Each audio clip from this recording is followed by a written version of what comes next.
Iniharap sa media kanina ang mahigit 40 dayuhan na sangkot umano sa kidnap for ransom.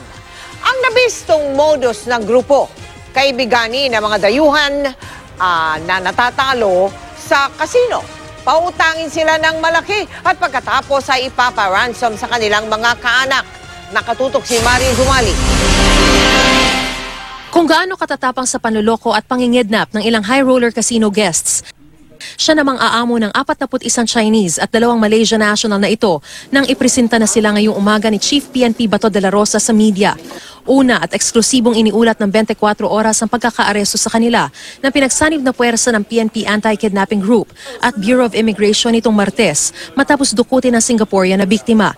Dinukot siya nitong July 17 ng mga suspect na sina Nang Yu Meng at Goh Kok Kyong, parehong Malaysian national. Nang Yu Meng and Goh Kok Kyong befriended her and later on invited her to play at the City of Dreams.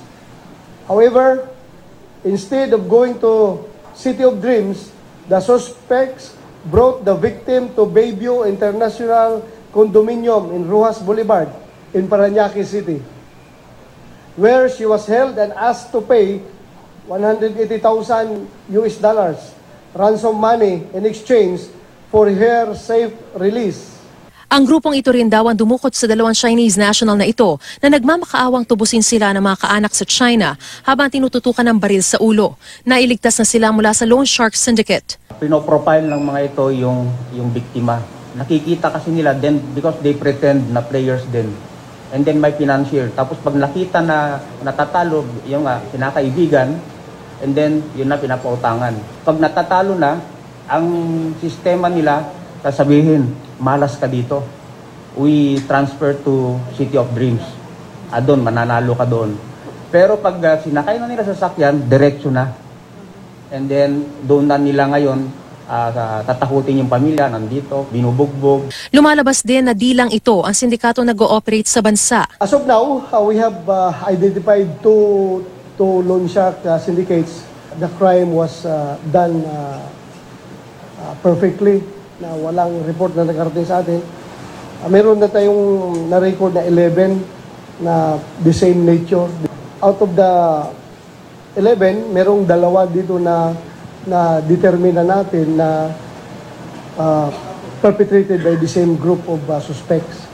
Sa diagram na ito makikita ang Loan Shark Syndicate na pinamumunuan ng isang Chen Dekin. Ang mga tauhan niyang naaresto at ipinresinta na kanina, pero si Dekin ay nananatiling at large pa ngayon. Ang isa pang sindikato na pinamumunuan naman ni Wing Zhang alias Andy Chang ang dumukot naman sa isang Wang Yang nitong June 2. Narescue na siya at naaresto na rin ang 3 Filipino at 2 Chinese nationals na kabilang sa sindikato. Pinaghahanap pa ang iba pang miyembro ng sindikato. Maharap sa kasong kidnap, ransom at serious illegal detention ang mga suspect. Mananatili muna sila sa kustudiya ng anti-kidnapping group at hindi raw maaaring makaalis ng bansa habang dinidinig ang kanilang kaso. Sa isang pahayag, kinundi na naman ang Bloomberry Resorts Corporation na siyang may-ari ng Soler Resort and Casino ang operasyon ng mga Loan Shark Syndicate.